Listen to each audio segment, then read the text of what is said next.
tried-and-true justifications for Manchester City turning this around are losing ground with every new loss. We argue that City is too good to continue playing this poorly, and, in a sense, they are, as evidenced by recent games where everything appeared to be comparatively consistent. However, once they suffer one setback, the entire decaying edifice collapses. We insist that the City will go for a run. They have, in a sense, lost 8 of their last 11 games. A 21-game winning streak came to an end 3 years ago when they lost a Manchester derby at the Etihad. City appears unable to connect the dots in this current incarnation. But certainly Pep Guardiola, the best coach in the modern era, will figure something out. That still seems like the best argument of the bunch after 6 victories in 7 years. Guardiola has consistently been the City's fallback option, resolving issues before they become significant ones. So he sort of came up with a solution on Sunday. Guardiola decided to start Matheus Nunes at left-back because he had only 3 healthy, recognised defenders for this 195th Manchester derby. He soft-launched a number of alternatives during Friday's pre-game press conference, including switching to a back 3 and shifting a winger deeper. Nunes at left-back was always the most likely option, barring the inclusion of teenager Jamai Simpson-Pusey in the starting lineup. However, as is common with City right now, there was yet another unexpected breakdown. This wretched run was prolonged, and Guardiola's attempt to turn things around was a complete failure.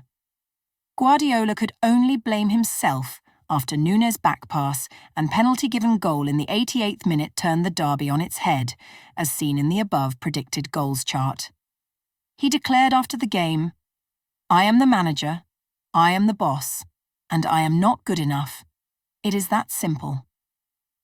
I need to figure out how to communicate with them, train them, and understand how they need to press, build up, and play. I am not good enough. I am not doing well." That is the reality. Over the past 2 weeks, we have all enrolled in the University of Berkeley's Guardiology department, hyper-analysing every word he uses in his interactions with the media, every convulsion he has on the touchline, and every scratch that breaks his skin or marks his temple.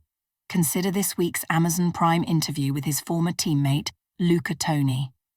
Although a lot of what Guardiola mentioned about having trouble sleeping and having a queasy stomach before games was startling, it was already widely known.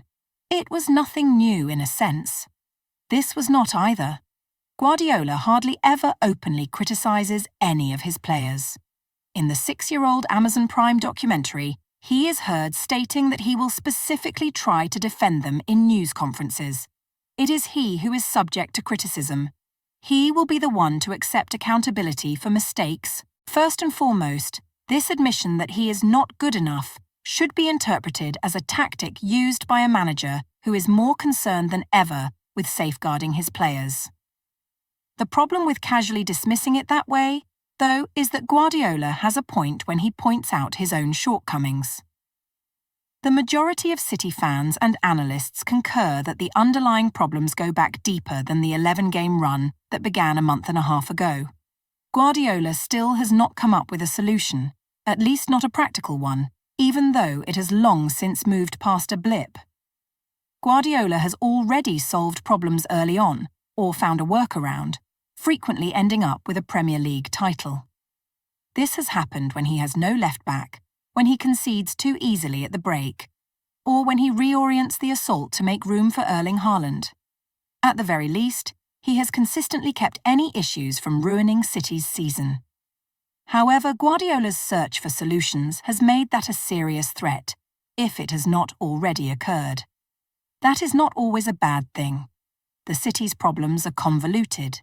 Injuries have resulted from the schedule. Fatigue is a result of the injuries. The timetable has made people more tired. He hinted on Sunday that he has no control over any of this. The issue has always been the same, but it has been resolved. He said, "Oh, it is. That player, it is fixed. He does not play." But this time, it is not that. Perhaps respite is on the horizon. Before the trip to Villa Park on Saturday, there is time to rest. Over the following 3 weeks, City will only play 4 games. It was good to see John Stones return as a late substitute. Guardiola did, however, reiterate that he is having difficulties. He reaffirmed, "I am absolutely convinced by what I am saying that I am not good enough to find a way so that players gain mental and physical peace, so that it does not matter what happens. I am not very good." Guardiola was specifically questioned about if he truly doubted his ability to turn things around. "I really want it," he declared. He certainly does, but does he genuinely think he can make this better? 8 losses in 11. I'm here to try and he'll try again and again. That is the truth. Is it?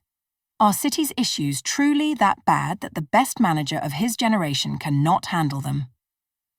That is still hard to accept, in the midst of this slump. He is capable of handling his way out of this issue, if anyone can. However, if Guardiola is beginning to question it, then neither can the rest of us.